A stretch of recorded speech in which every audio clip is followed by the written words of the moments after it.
Friends, आप सब लोग कैसे हैं? आइए आज हम इस वीडियो के माध्यम से फ्यूचर कंटिन्यूअस टेंस के बारे में समझते हैं। वीडियो को लाइक, शेयर और सब्सक्राइब करना ना भूलें। डिटेल में समझने के लिए वीडियो को स्किप भी ना करें। तो आइए अब हम मूव करते हैं अपने टॉपिक की ओर।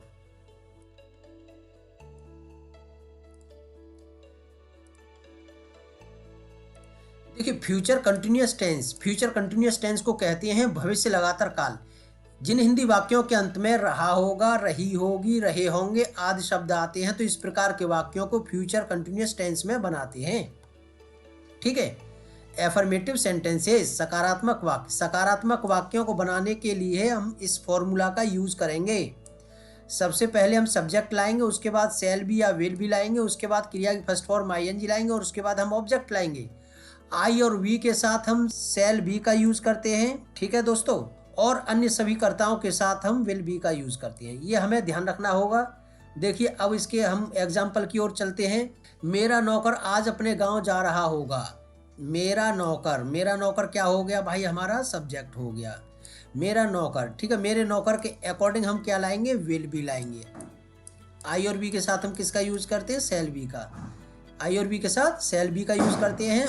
ये क्या आई और बी में से कोई नहीं है, इसलिए हमने क्या यूज किया? विल बी यूज किया। क्या कर रहा होगा? जा रहा होगा। क्रिया फर्स्ट फॉर्म में आईएनजी आ जाएगा भाई। कहाँ के लिए जा रहा होगा? अपने गांव के लिए जा रहा होगा। मेरा नौकर क्या कर रहा होगा? जा रहा होगा। कहाँ जा रहा होगा? अपने गांव। तो ये क्या हो गया? हमारा ऑब्जेक्ट हो गया। और ये क्या हो गया? हमारा टुडे की इंग्लिश आ जाएगी लास्ट में। ठीक है, नेक्स्ट सेंटेंस देखिए इसका। हम अपने परिवार के साथ कल दिल्ली जा रहे होंगे। हम अपने परिवार के साथ कल दिल्ली जा रहे होंगे। तो वी आ गया। वी के अकॉर्डिंग किसका यूज करेंगे? शैल बी का यूज करेंगे। तो वी शैल बी गोइंग, क्रिया की फर्स्ट फॉर्म आईएनजी आ गया, टू डलही विद अवर फैमिली। कब? टुमारो। तो वी शैल बी, ये आपकी मॉडल ऑक्सिलरी वर्ब हो गई। उसके बाद क्रिया फर्स्ट फॉर्म आईएनजी आ गया। जब हम एक स्थान से दूसरे स्थान के लिए जाते हैं तो टू का यूज करते हैं। उसके बाद आपका ऑब्जेक्ट आ गया और फिर उसके बाद आपका ऑब्जेक्ट कॉम्प्लीमेंट आ गया, विद आवर फैमिली। और ये आपके टुमारो की, कल की अंग्रेजी आ गई। ठीक है, क्लियर हो रहा होगा दोस्तों। अब देखिए नेक्स्ट हम चलते हैं नेगेटिव सेंटेंसेस, नकारात्मक वाक्य। नकारात्मक वाक्य वो होती है जिनमें हमारा नहीं शब्द आता है। इस प्रकार के वाक्यों को बनाने के लिए हम इस फॉर्मूला का यूज करेंगे।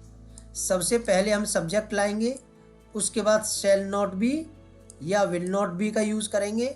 उसके बाद क्रिया की फर्स्ट फॉर्म आईएनजी ले आएंगे और उसके बाद ऑब्जेक्ट ले आएंगे। दोस्तों देखिए, आज बच्चे मैदान में क्रिकेट मैच नहीं खेल रहे होंगे।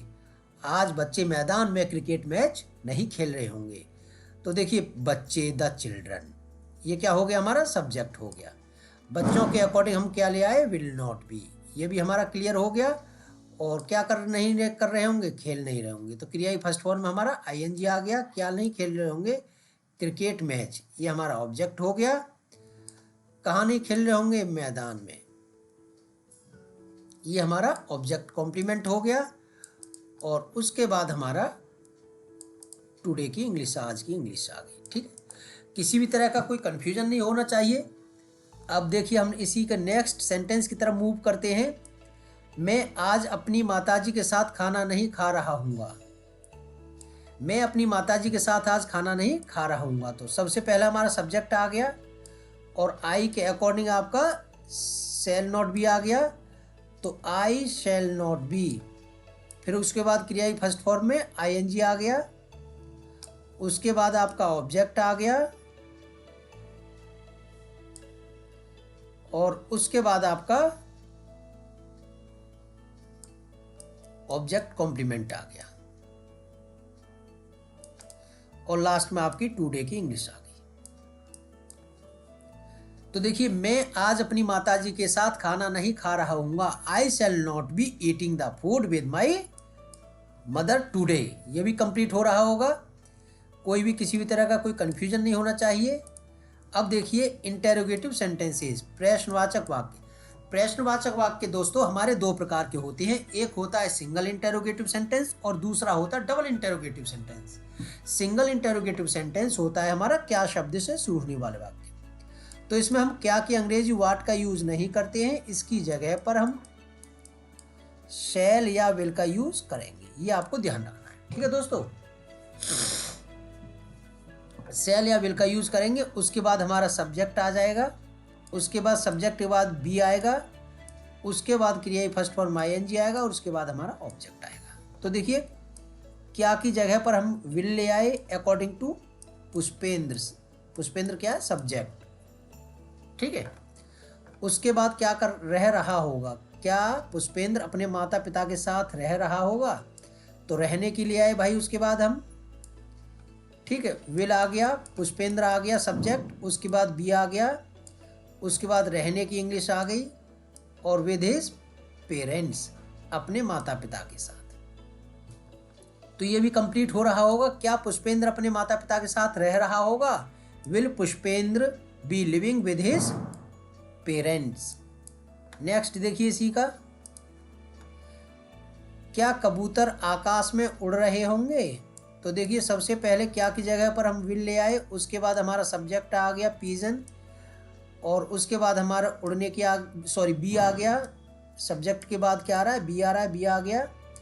उसके बाद क्रिया की फर्स्ट फॉर्म आईएनजी लगा दिया हमने, फ्लाइंग कर दिया। कहाँ? इन द स्काई, आकाश में।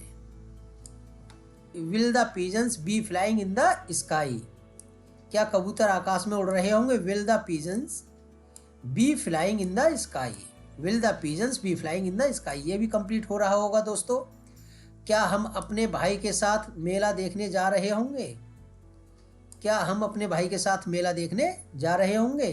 तो देखिए हम के अकॉर्डिंग हम सबसे पहले शैल ले आए, उसके बाद हम की अंग्रेजी सब्जेक्ट आ गया, फिर उसके बाद बी आ गया अकॉर्डिंग टू फॉर्मूला, फिर गोइंग आ गया अकॉर्डिंग टू फॉर्मूला, क्रिया फर्स्ट फॉर्म आईएनजी, टू सी देखने के लिए। ये क्या है? हमारे इन्फिनेटिव वर्ब है। जब एक क्रिया अपना अर्थ पूर्ण ना कर सके, अर्थात अपना अर्थ पूर्ण करने के लिए उसे दूसरी क्रिया की आवश्यकता हो, तो उसे हम इन्फिनेटिव वर्ब कहते हैं। ठीक है, उसके बाद क्या? फेयर, मेला, और कैसे? With our brother. ऑब्जेक्ट हो गया, ये हमारा ऑब्जेक्ट कॉम्प्लीमेंट हो गया।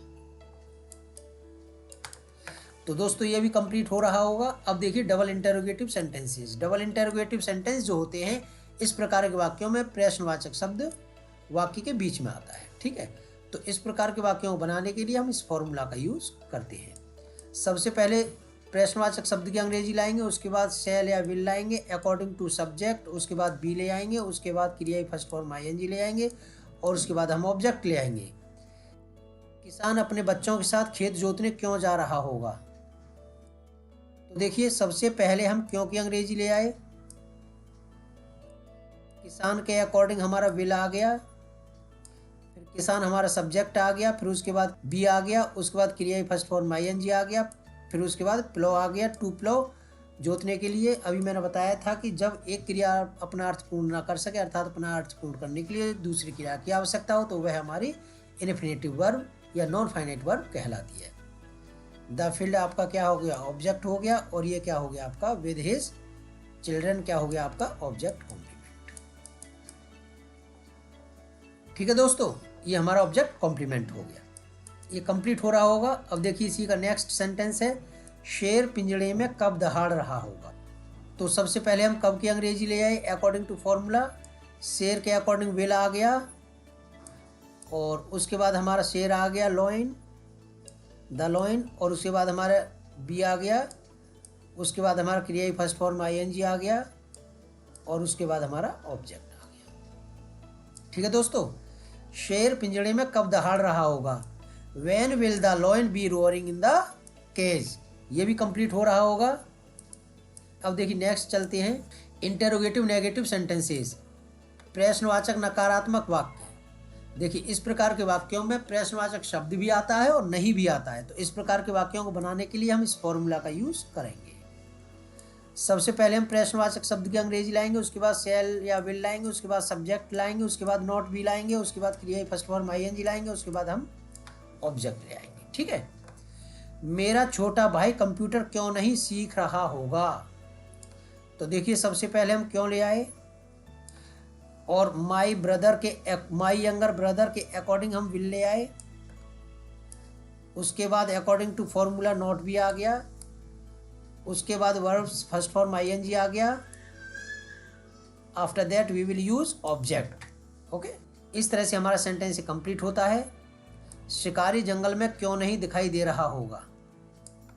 तो देखिए, सबसे पहले हम क्यों की अंग्रेजी ले आए अकॉर्डिंग टू फॉर्मूला, उसके बाद विल ले आए अकॉर्डिंग टू सब्जेक्ट, उसके बाद हमारा सब्जेक्ट आ गया अकॉर्डिंग टू फॉर्मूला, उसके बाद नॉट भी आ गया, उसके बाद क्रिया की फर्स्ट फॉर्म में ing आ गया, और उसके बाद हमारा ऑब्जेक्ट आ गया।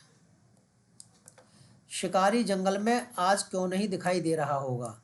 Y will the hunter not be appearing in the forest. ये भी सेंटेंस आपका कंप्लीट हो रहा होगा। तो दोस्तों, इस तरह से हमारा फ्यूचर कंटिन्यूअस टेंस कंप्लीट होता है। वीडियो को लाइक, शेयर और सब्सक्राइब करना प्लीज़ ना भूलें, और डिटेल में समझने के लिए वीडियो को स्किप भी ना करें।